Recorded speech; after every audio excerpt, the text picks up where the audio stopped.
Le post-apocalyptique est-il une forme de résistance à l'apathie? Recollons les morceaux ensemble. Métal, fascination, Armageddon.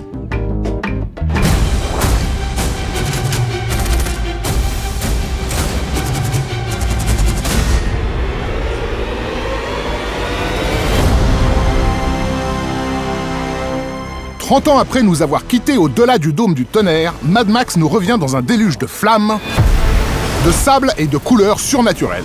Oh, what a day! What a lovely day! Et fait exceptionnel, en 30 ans, aucun film ne lui a contesté son statut d'emblème du genre post-apocalyptique.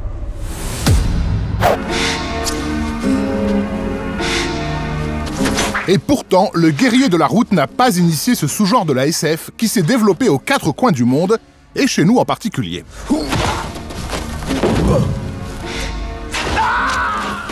Alors Mad Max, c'est une histoire de fou.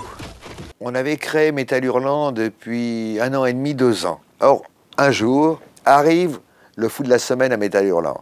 Et il me dit, voilà, je suis un producteur qui débute, j'ai jamais rien produit.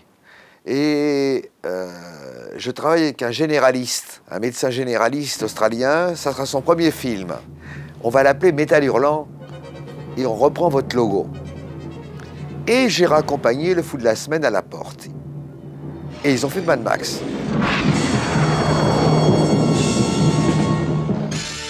The set is a major achievement for producer Byron Kennedy. Mad Max aurait donc dû s'appeler Métal Hurlant et offrir 10% de ses recettes internationales à l'équipe des humanoïdes associés. Pour son réalisateur George Miller, il s'agissait donc bien de s'inscrire dans la tradition post-apocalyptique de ces dessinateurs français. George Miller, qui n'est pas un être rancunier, m'a invité ensuite sur les tournages. Et il ne cachait pas, il le disait, je fais du métal. Et quand on a vu le film, on s'est dit, il l'a hyper bien fait. C'est un film superbe, c'est formidable, il a tout compris. En 1979, l'arrivée de Mad Max sur les écrans effraie le monde adulte, au point qu'il manquera d'être carrément classé X en France, au même titre que les Craspec Zombies ou Cannibal Holocaust.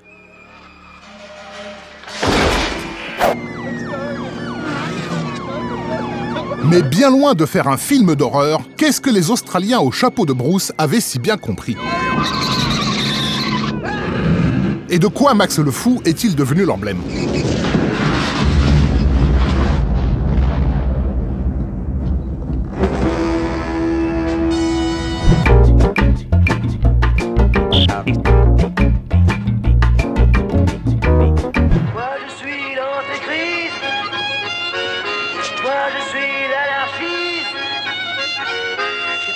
À l'époque où le mouvement punk crie « Nos futurs », cette vision d'apocalypse semi-futuriste en devient malgré elle le porte-drapeau et le réceptacle d'un bon nombre de projections phobiques. À la sortie du film de Mad Max 1, il y a eu, je crois, c'est Thévenet dans Pilote et une journaliste du Monde qui ont dit exactement la même chose, qui ont dit genre la violence est insoutenable, surtout ce plan où on voit la tête du gamin rouler sur la route, parce que ouais, pris par la puissance du montage, ils étaient persuadés d'avoir vu des choses qui n'existent pas, quoi. Donc la tête du gamin rouler, quoi. Des effets de montage et des plans subliminaux qui jouent comme un effet musical. De leur côté, les affiches de films opèrent comme des pochettes d'albums et hypnotisent les plus jeunes.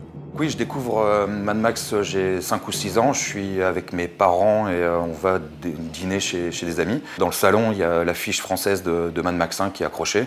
Et pour un petit garçon de 5-6 ans, voir ce type en cuir avec un casque, un fusil dans les mains, une bagnole qui se projette sur moi et l'explosion derrière, j'ai trouvé ça fascinant.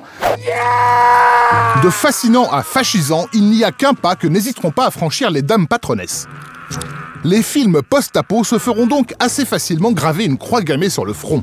Ce sera le cas de la BD post-apocalyptique Jérémia. J'ai publié, je crois, la première aventure de Jérémia dans Métal, parce que j'en avais marre qu'on dise de Herman qui était un espèce d'anarchiste fou violent, qu'il était un facho, sous prétexte que quand on n'était pas d'accord avec lui, il mettait son poing dans la gueule. Il paraît que t'as des propos intolérables. où il n'y a pas de tolérance. Tous les ans, il y a un mec pour dire « Ouais, mais Herman, quand même, il a fait des trucs, sa vision des femmes. » J'ai dit « Mais t'as vu sa vision des hommes ? Il nous voit tous comme des animaux répugnants, mais c'est pas anti-femme. Il déteste les êtres humains et en même temps, il les aime bien. » Anarchy in the Post-Apo. En dépeignant une humanité dévastée et rendue à l'état sauvage, le genre stimule paradoxalement des pulsions vitales. Et si, à la façon de la musique punk, son mode opératoire était justement de revitaliser son public ?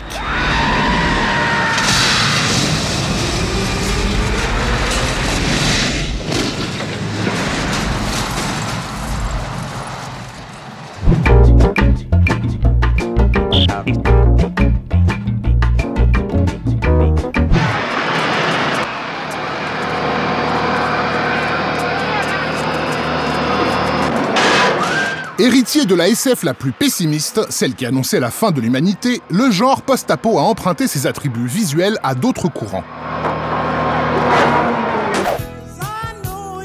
Celui d'un cinéma d'horreur vindicatif ou de films de gang ouvertement sociologiques.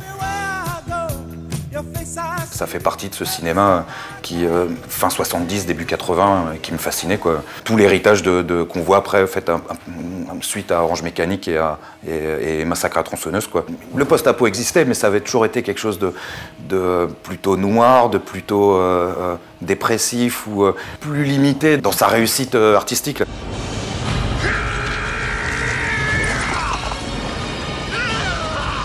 Là, d'un coup, on a quelque chose qui fait du bruit, qui brille de mille feux. Et puis c'est aussi l'avènement définitif pour moi d'une star, Mel Gibson, quoi.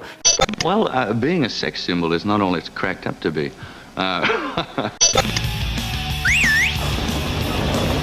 Car il y a effectivement quelque chose de l'ordre de la célébration qui se joue ici.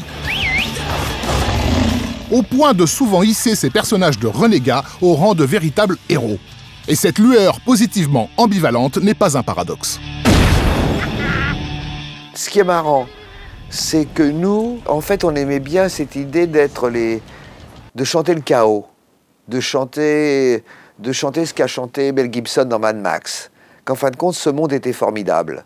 Ça serait un monde extrême, mais que ça nous purifierait tous. Justice! Justice!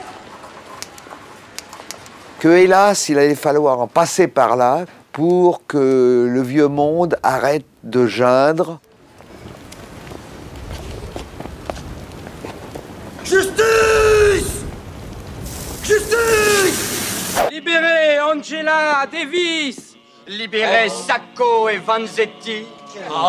Difficile de ne pas remarquer que ces courants apocalyptiques se sont subitement déclarés dans les années 70. Libérez tous les prisonniers politiques! Les années d'échec des utopies communautaires pour exploser à la phase des années 80 et leur culte de l'individu intégralement consumériste.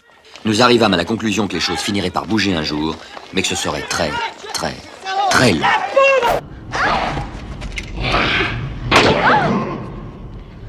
Et ce qui fascine dans l'univers post-apocalyptique, c'est qu'il devrait nous effrayer, nous repousser, et qu'il semble au contraire exercer une attraction irrésistible. Celle du combat final de l'Armageddon.